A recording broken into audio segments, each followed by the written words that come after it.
All right, good afternoon, friends. Good afternoon, good morning, good evening, whenever you're watching this. This is Matt, artist in residence with Art with a Heart in Healthcare, bringing you another exciting art tutorial. Today we are going to illustrate one of my favorite summertime activities, and that is a tire swing, because I have lots of happy memories from childhood about swinging on tire swings. So I thought we would sort of channel that today into a fun, colorful piece of art.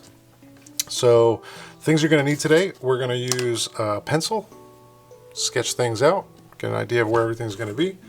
And I'm choosing to use these Tempera paints that I've got. We have these in the hospital when we're working, but we also, you can also substitute these with acrylic paints if that's more accessible to you, or if that's something that you have. You can even use watercolors or a different medium, but it's just a slightly different process. But the concepts of colors and, drawing the shapes, that's all still the same. So if you are using watercolors, that's okay. You can follow along for the pencil stuff, and then you can use the watercolors for the coloring. Anyway, so pencil, paints, I got some paint brushes. I got 3 brushes, one big wide one sort of medium sized one, and then one tiny little detail one. And we're probably just barely going to use this a little bit, but we are going to need it. So I'll put these off to the side for when I need them in a little bit. Push that stuff out of the way, and we are going to start with the pencil. So I've got a nice piece of paper here. I recommend using some thicker paper. This is some heavier paper that we have here, and it just holds the paint better. It deals with moisture a lot better than, like, say for instance, inkjet paper, but that will work too if that's all you got. So we're going to start with a pencil. We're going to go ahead and begin illustrating our tree. So to have this tree, we're going to have it kind of off to the side because the main focus is really going to be our tire swing. So I'm going to start in this corner down here. I'm going to draw this going up, up. We'll just start with the main trunk of the tree. I kind of want it going off to the side a little bit, just a little bit, right? So it's kind of leaning off to the side a little bit. And then, of course, we've got the roots, the big tree roots. I don't know, it's like an oak tree or something. It's a big, heavy tree. We want it to be a nice, big, strong tree. Otherwise, it wouldn't support our tire swing. Now, when I'm drawing trees, I like to imagine they're almost like a highway or a river, right? But they're flowing upwards. And the reason I do that is because it helps me give a gradual shape to the branches that come off of the tree. So in this case, we're going to have the tree goes up, and it kind of bows out this way. And then right here, just very much like your hand, see how when your hand comes up like this, and it's got this little curve in here? Sort of like a nice little organic curve, so you can see the thumb kind of grows out that way. We're going to do the same thing with this tree. Now it's got a little knobbiness to it, but then it kind of curves like this. That's where it meets the tree. That gives it a nice organic shape. So then I'm going to do another one right here maybe. And then we've got this really important one that's going to come off. This is where our tire swing is going to be hanging, so we want to make sure this one's strong. All right, so it comes off this way and goes out this way. Right, we can elaborate on it a little bit, but one thing I do want to mention about when you're drawing trees, and this is pretty important stuff, is you want the base to be thicker than the top, because what would happen if the tree top were thicker or heavier than the base of the tree, right? It would fall over, and we don't want a tree to fall over while we're swinging on it with our tire swing. So just, I got sort of these main branches here, maybe do another one here, kind of comes off this way. You can go crazy with it if you want. You can add all kinds of wild branches and stuff coming off here. Maybe one down here. I don't know. Just remember, you want the base to be thicker than the top, or the branches, and that applies to the branches as well. So like if I had a branch, for instance, that came out and it went like this, right? Let's say my tree came up this way, and my branch went out like this, right? That wouldn't make any sense. Unless it was coming at me, and that's foreshortening. That's kind of a different thing. We'll maybe cover that some other time. But so you remember, you want to have your tree, and then the base of the branch will be thicker, and then it narrows out as it gets out towards the end. And that helps us sort of create a, not super realistic, but a, you know, semi-realistic tree, or at least a tree that makes sense. Right, so we've got the bulk of the shape here, maybe a couple more branches, just for fun. A couple more branches here.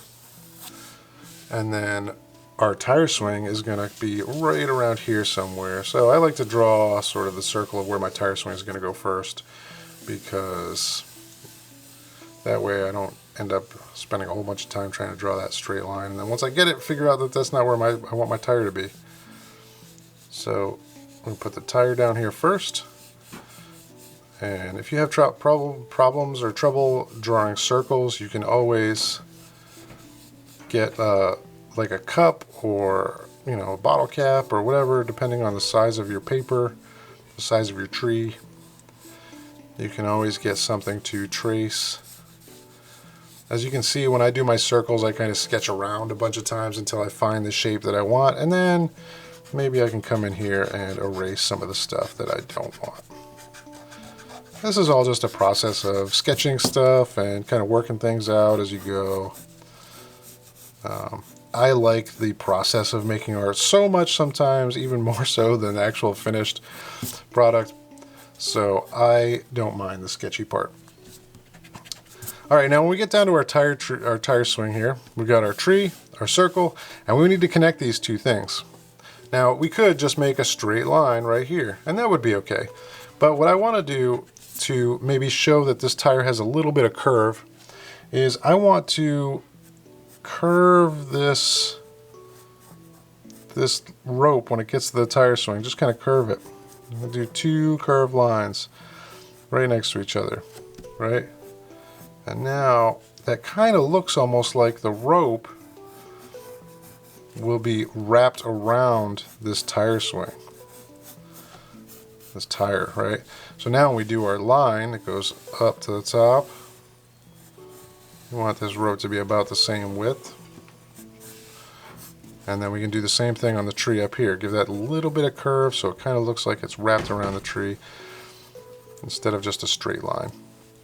It makes it a little bit more interesting. Maybe even a couple little loops here to show that whoever hung this tire swing in the tree did a really good job. Made it real nice and secure so it doesn't fall on us when we're swinging on it. All right. And when you're making these things, these fun little illustrations, let your mind get carried away with how it's put together, right? And that's kind of how I create things when I'm doing it. It's like I try to put myself in the scene and say, all right, so this tire swing has this rope and it's coming down this way, and maybe it's got a little excess here, like that frayed rope, you know, when you got like a knot there and like some of that frayed rope right there.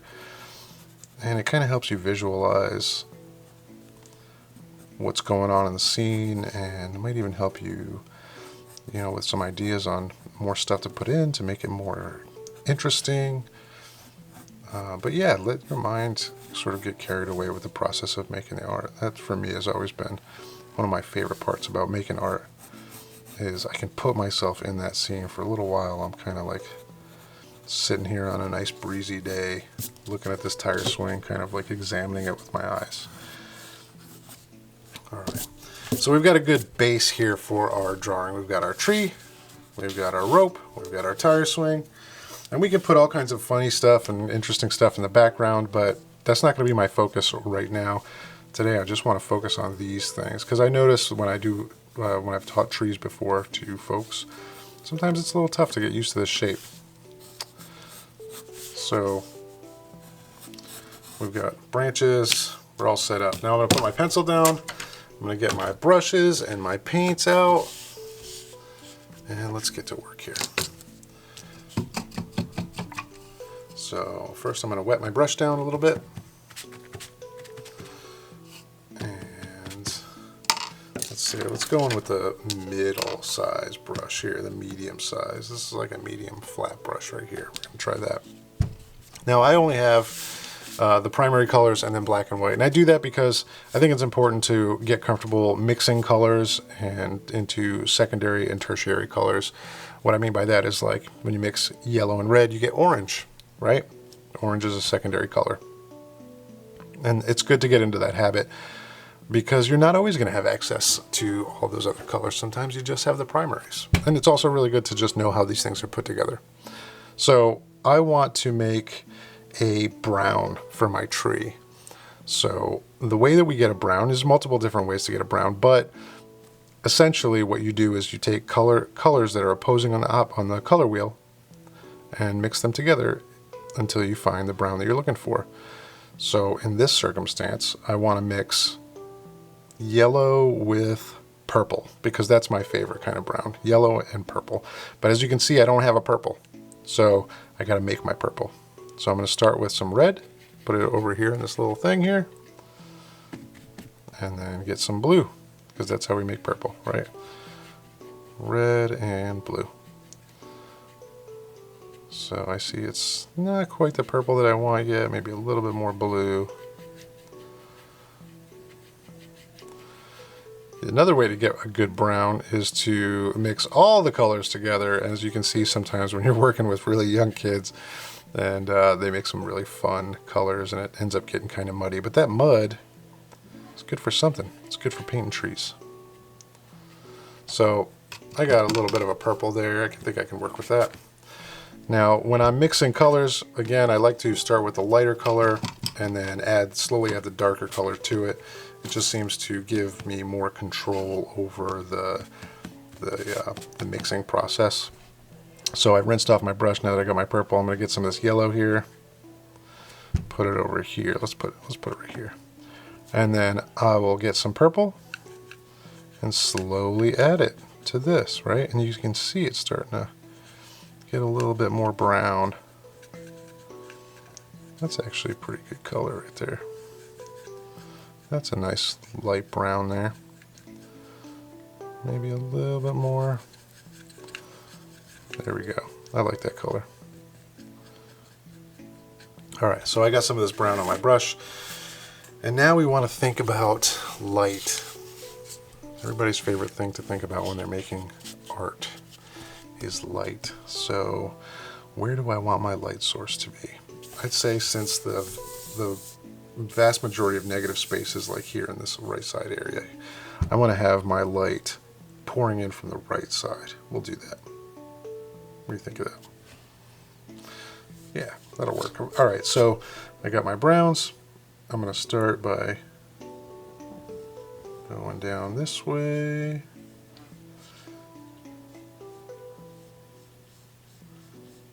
And just slowly adding some of this brown here. On the left-hand side, that's not really as dark as I'd like it to be. I think I'm going to get a little bit darker. There we go. And even a little purple's not so bad in your shadows. One of my colleagues, Lisa, who's an amazingly talented artist, recently suggested that I start using more purple in my paintings, and I gotta say, it's paid off a lot. I'm really enjoying using the purples. It gives a nice warm quality to shadows and stuff like that. Maybe we'll try that in here. Maybe we'll try that here. But first we're just going to add some of this local color here, this brown, on the left side of the tree. Just to kind of get an overall, like a general local light. If you run out of paint, it's okay, just mix up some more. That's why you learn how to mix paints. Again, you're not always going to have access to raw sienna and, you know, this crazy tones of magenta and stuff like that. Sometimes you're going to have to make them to find what you're looking for. And having those different colors in your painting will make it more interesting to look at.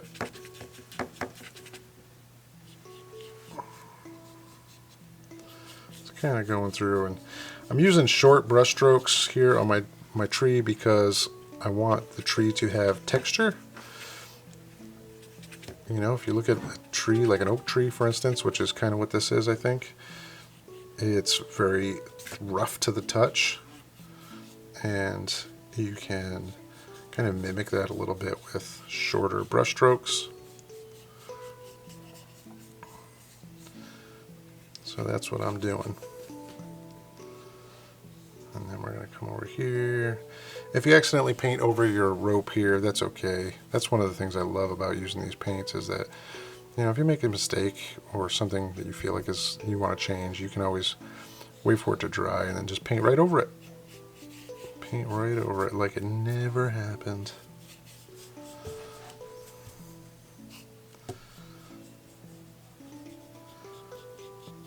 Alright. So I'll just keep getting some of this bulk of this browns down here on the tree.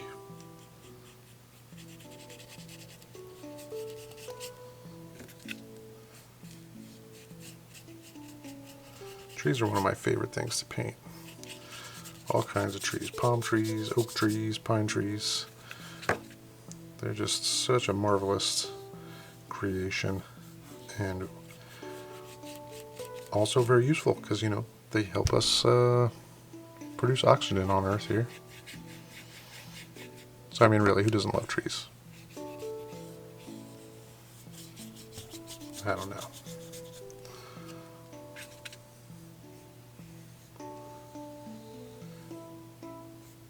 Another thing I like about trees is sometimes when you're out in the woods or you're out in the jungle or whatever it is you're traveling, and you look out at a group of trees, the amount of different shades of green you can see in the leaves always amazes me.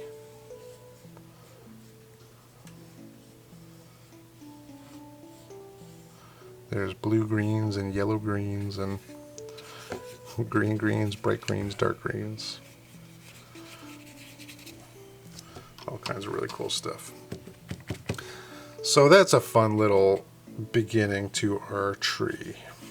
We'll stick with that for now. I don't want to get too crazy with that yet. Alright, so now we're going to go ahead and maybe add a little color to our tire. Now, the reason I got the black paint here is because tires are black. They're black and gray most of the time, unless you got real fancy tires, but we don't have fancy tires on our tire swing. So I'm just going to get a little bit of black. Remember, I clean off my brush in between. And since our light is coming from the right-hand side, we want this part right here to have the darkest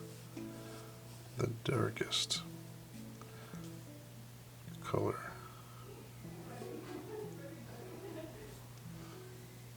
So I'll go ahead and fill that in first. Maybe a little bit by this rope swing too, by the rope area. Alright. Now if I want to make a lighter black or a gray, then I'm guessing that you probably know what to do. I'm just going to take a little bit of white and add some black to it. Remember, that's why we start with the lighter color and then add the darker color to it a little bit at a time so we can control how dark that gets. It's a lot easier to get darker than it is to get lighter. That's why we do that. Alright, so now that I've got my gray, I'm going to pull some of that around my tire. And it looks pretty good. It looks pretty good. I'm happy with that.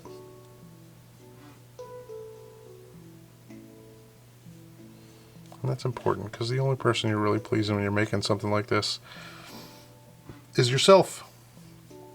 Remember, this is all a process. If you don't get it right the first time, don't be hard on yourself. These things take tons of practice to learn these techniques and get comfortable applying them to different scenes, or, you know, if you have a specific idea that you haven't seen before but you want to create it, you know, learning those techniques of color mixing and creating depth and things like that, that will all help you to express that specific idea. And you will see, the more you practice it, the better you get at it, just like anything else. Just like backflips, something I never practiced at, and I am not very good at.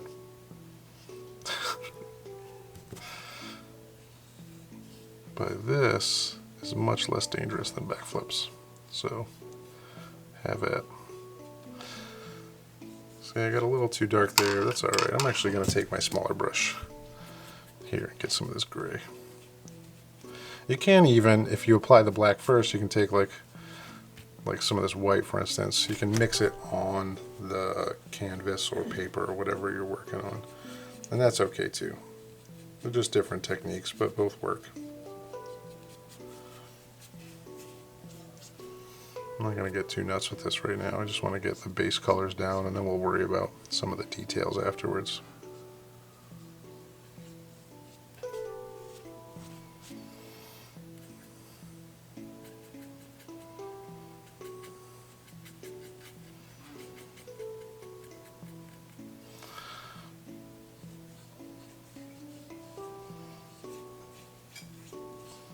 Now, tires, of course, usually have much more detail on them. They have, like, you know, the maker, the size, the pressure, whatever that you have to put in them. I'm remembering all this because I had to fill up a tire with air this morning. But they usually have a lot more detail on them. And if you want to go in and do that, you can do that too. You just kind of take a little, your detail brush and kind of scribble in some stuff there. The amount of detail is completely up to you, but it's not necessary. You don't need all that stuff. Somebody will still look at this and say, oh, hey, tire swing. And as far as I'm concerned, if that happens, it's a success. Somebody recognized it. I made it so it actually looked like what I wanted it to look like. So to me, that's a, you know, kind of a small sense of accomplishment there. Because really what you did is took a bunch of paints and some paper and mishmashed them together. And then somebody came along and said, hey, I see what that is. I see what you meant to do there. It's kind of nice. Alright, so as I'm working on this tire swing, I kind of have an ulterior motive. I'm letting my tree dry. Because when I come in and start adding more colors to my tree, I don't want it to be super wet. The paint will get messy. You know, if the paper's not thick enough, or if, you know, whatever, you might paint through or cause damage to the paper. And I don't want to do that, so it's good to let those things dry a little bit. Now I'm going to mix up a lighter color for my rope. So I'm going to get a little bit of white and then make more brown, just like I did before. But I'm adding white because I want to, well, you know, make it brighter first of all, but also make it a little bit less saturated than the tree as far as like the color goes.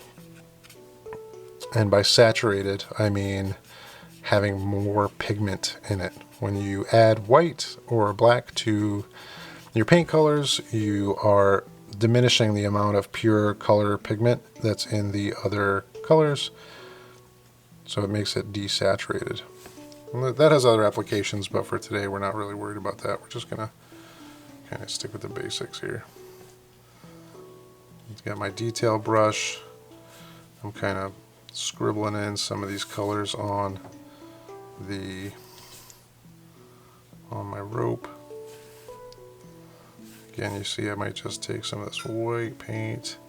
Since the light is coming from the right side of it, I kind of want the right side to be maybe just a little bit lighter than the left side. Not too much, it's just a rope. And then I do want to give my rope some texture, so I'm going to grab some of this other, just like this purple color that we had. It's probably a good time to start adding that in. And I'm just going to add little diagonal lines to my rope. So come up a little bit, diagonals, diagonal. That way it looks like my rope is, I don't know what they call that, twisted, braided, whatever. So it's got that ropey texture. Maybe down here on my, where my knots are and stuff. Of course on my little frayed end here.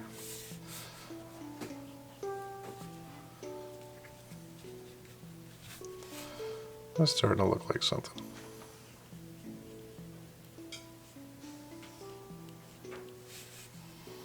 Now, the way that I'm doing this is just one way. You can do this a bunch of other ways too. You can start off, sometimes I like to start off with the darkest parts of everything first. So like, you know, this tree might have a knot in it, or, you know, some of the darker shadows on the tree. I would start off with the deeper colors like blue and purple and stuff like that, and then kind of work my way lighter. That's another way to do things. It's all about what you want to do as far as the process goes. There's no real right or wrong way to do it. Super important to remember that. So now our tree is, for the most part, pretty dry. And I'm going to go ahead and add some shadows. Some shadows. So we're just going to make some more purple, because I've been so into the color purple lately. We're going to see how that works for our shadow. Still a little too red. Maybe a little bit more blue. Again, I'm starting off with a red and I add blue because that's the darker color. And then I'm going to turn my brush sideways. So as you can see, there's a flat brush, but if I turn it sideways, I can get a really thin edge. I really like that thin edge and using that thin edge because these brushes can hold a lot of paint. Now, if you just use one of those tiny detail brushes, you can only drag it so much before the paint runs out. The reason I use these flat brushes and then turn them sideways is because they hold so much more paint. You can get a lot farther with them. So now I'm just going in and I'm picking out the areas of my tree that I want to be darker. Again, our light is coming from the right hand side, so the left hand side is going to have those shadows. I also want to add a little knot in my tree, and I'm going to put that right about here, because I think it gives it a little character, and trees have character. You know, after being alive for maybe a couple hundred years, I would imagine they've grown a few wrinkles. They've earned them.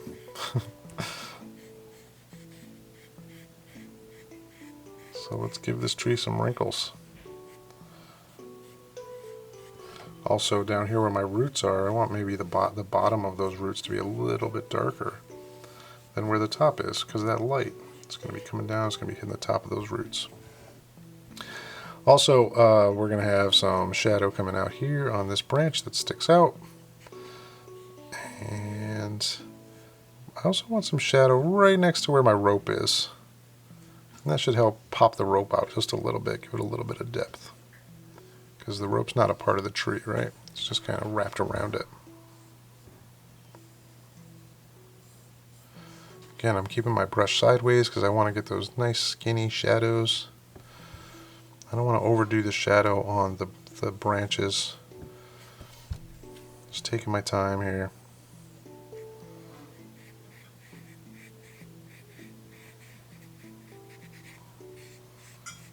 But making sure that there's plenty here. Really define that shape. It's looking pretty good so far. I'm enjoying this. This is fun.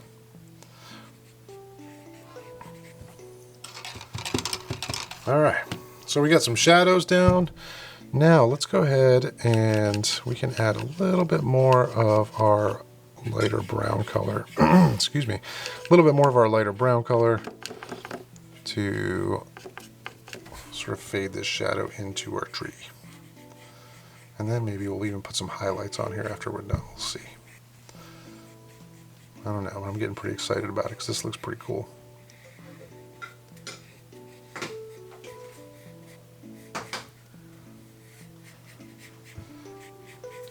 Drawing trees is a fun, great exercise. They're organic, they're all different. If you make little, if there's a little inconsistency between what you have illustrated and what the tree actually looks like, it's okay. You can put a branch a little to the left or a little to the right, and it's not going to make a big deal. Portraits are a totally different ballpark. They're a little tougher to practice, but also very important if you're trying to, get better at art, is to practice portraits. But I like trees because you can mix and match and do whatever. This is turning out pretty good so far. I'm pretty happy with it. I'm not putting any major pressure on myself today to make things perfect because it's Tuesday. I don't know, that's just an excuse, but remember, when you're painting these things, have fun with it. Unless you're being like commissioned by some major company to create some flawless image of a tree, then I can see kind of stressing out and trying to make it perfect. But in any other circumstance, just enjoy the process.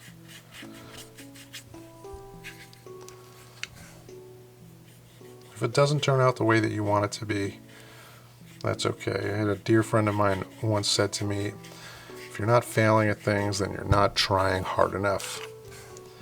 And I believe that wholeheartedly.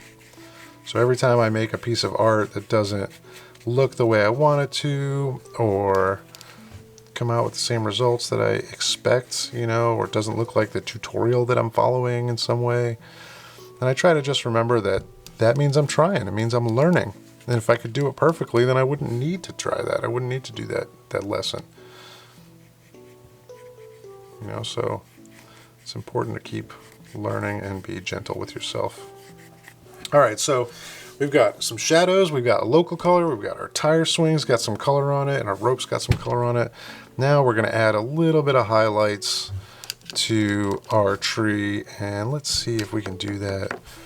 We're gonna add a little bit of yellow and a little bit of white to our brown. So I wanna lighten this thing up here.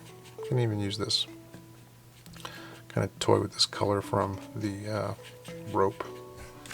See how that looks. It's not bad. I want it to be lighter though, so let's get some more white. Oh yeah, that's much better. It's got some dramatic lighting there. So it's a little bit of white and a little bit of yellow mixed in with our brown. And the brown was just the brush was dirty. So I had kind of like using dirty brushes when I paint. Get some of the colors in from different parts of the composition. Sometimes repeating those colors in other areas of the painting will give a more cohesive appearance to your art. Kind of bring the whole thing together. That way it doesn't look like different compositions or different images from one side to one side or the other. I feel like that brush is a little chubby for this part, so I'm going to get my detail brush out. I got this nice little pointy brush here. And we'll get some of this lighter brown, added some white to it again, and see if we can't bring some of that in here. Oh yeah, that's looking cool. That is looking super cool. I'm happy with that. Remember, our light's coming down from the top and the right, so the top and the right parts of our tree are the ones that are going to have all the light colors.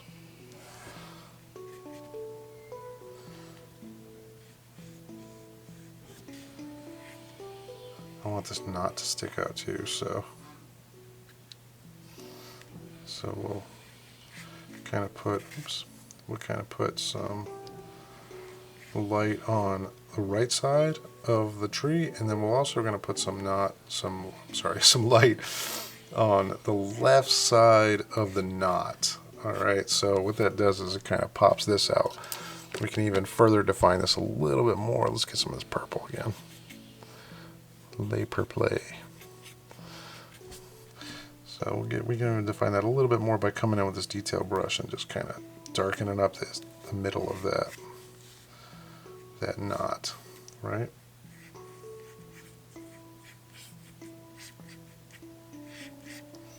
Yeah, looks kind of cool. So I'll go back to doing my highlights now.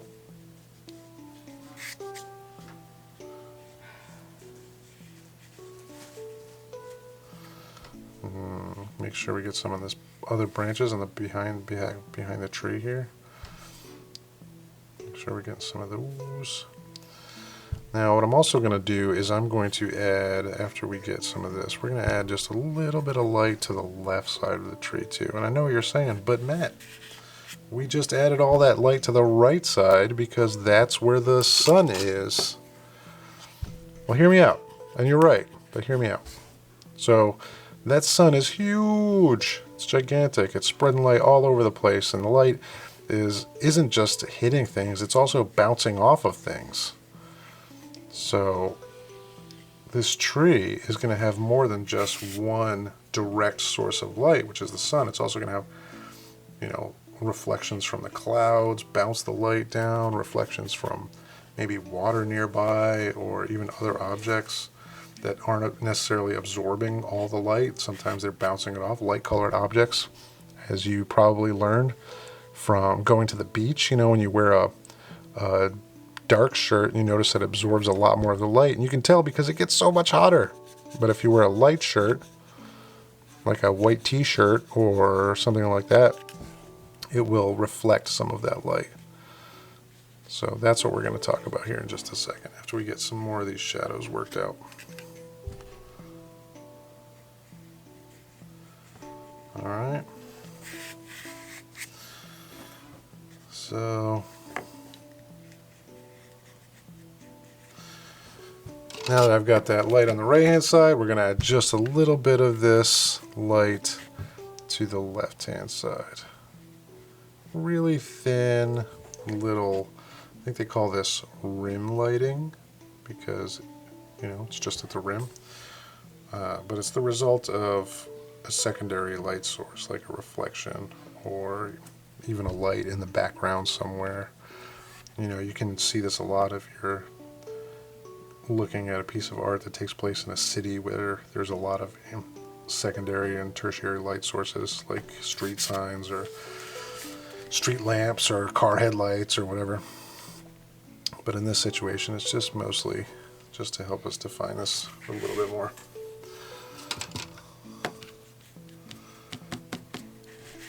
So we've got our tire swing, we've got our tree. I think this is looking pretty good. One thing I might want to do before we wrap this up though is sometimes when I do a composition like this, I feel like there's a lot of empty space, and empty space is okay too. It's actually a really big part of making art, is learning what to do with the negative space, as they call it. It's the space around or between the objects. And that negative space is very important because it becomes an overall part of the composition that you're creating. Now, I don't feel like I've used my negative space here as well as I could have. So one solution we have, and this is I think what we're going to do, is to add in some ambient color behind our objects or around our objects. Sort of fill the space up a little bit more. Now, because we have a warm color for our tree, and that's the sort of the reddish kind of tree that we have there, purplish shadows and stuff, we are going to use a cool color for our background. And it just so happens that this tree is outside in a beautiful sunny area, so I'm going to add some sky to it after I get a little bit more of this down here. Oh, I could spend all day trying to make this tire swing perfect circle, just like I know you probably are too if you're doing this, but I'm going to take my own advice and just kind of let it be. Otherwise we'll be here all day just painting chocolate donuts. Maybe that'll be my next tutorial, chocolate donuts. Alright, so for the sky, I want a real bright color for the sky. I'm going to have it faded kind of down into maybe a little like a white down at the bottom. So let's see. Let's get some white paint and just do a real thin layer down here at the bottom. kind of around my tree. Just give you the opportunity to cover up any of the excess pencil lines that you may have, like I do here. Sometimes I get carried away again with the sketchy phase, and I get super sketchy with my sketchy lines. But now let's just add some blue in here. With something like this, with the tire swing, it probably would have been a good idea also to start with this and do the whole background first. That way you're not painting around the tire. But I'm not too worried about it today. I'm just more focused on having fun and kind of going through the process of making this simple little piece of art. I know I'm painting upside down right now, but sometimes it's easier to move your paper or canvas than it is to move twist your body around to try to get to these different parts of the image. And because I'm not too worried about making this incredibly flawless, gradient from one color to another, then I'm not going to worry too much about it. Don't forget to paint the inside of that tire swing so we can see the sky, the pretty sky through there. If you want to use a smaller brush for that, it's totally okay too. Alright, I think that works. That's alright. And we're just going to fill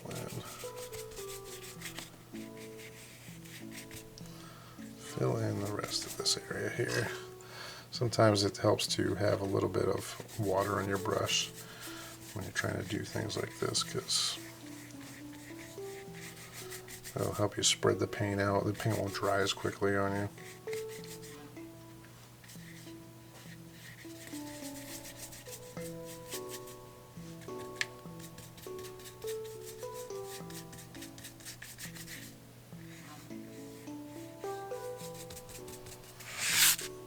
Oh yeah, it's looking pretty cool. Let me spin this back around. Oh, I totally liking that. I actually like that effect of how the color kind of almost frames the tire swing. It's a happy accident there. So we'll get a little bit more. We're almost done here, I think. We'll put a little blue up here in the tree.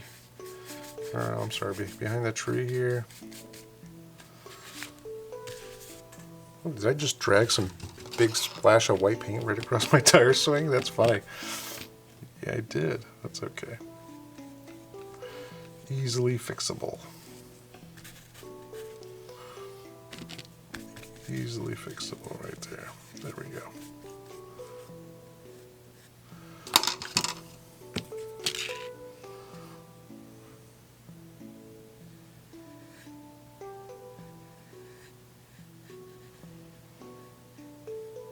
You want to make sure that your objects on top, like if you accidentally paint it over a little bit, you can always go back and define these shapes a little bit more so they're sitting on top of your blue sky. And yeah, I think that pretty much does it. I mean, I could add, if you really want to, you could add some leaves to this. That would be kind of neat. Maybe take some green and kind of tap it in there. But that's all up to you. It's all about what you want to make and how much time you have and, what you're into. This art process is supposed to be fun, remember that.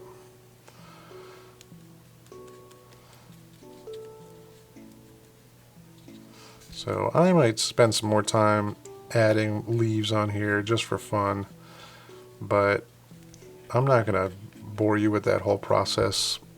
That video could take forever. So I'm going to leave you guys with this.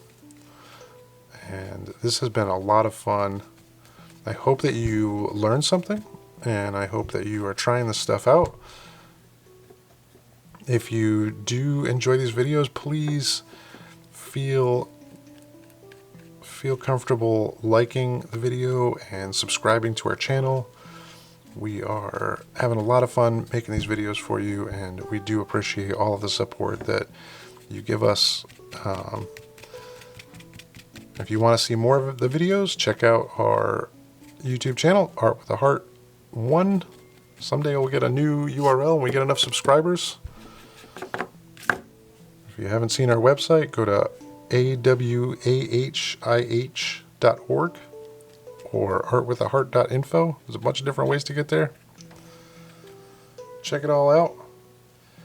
And I hope to see you again soon. Oh, also, if you have requests for tutorials, please send them to our Facebook or our Instagram. We love the feedback. We love to see your artwork more than anything. But if you have questions or if there's stuff that you want us to cover, please let us know. And that'll give us some direction as to where to go to continue to serve you guys best. Again, this is Matt, artist in residence with Art with a Heart in Healthcare. I hope you guys have had a great day, and I will see you again in the future. Bye.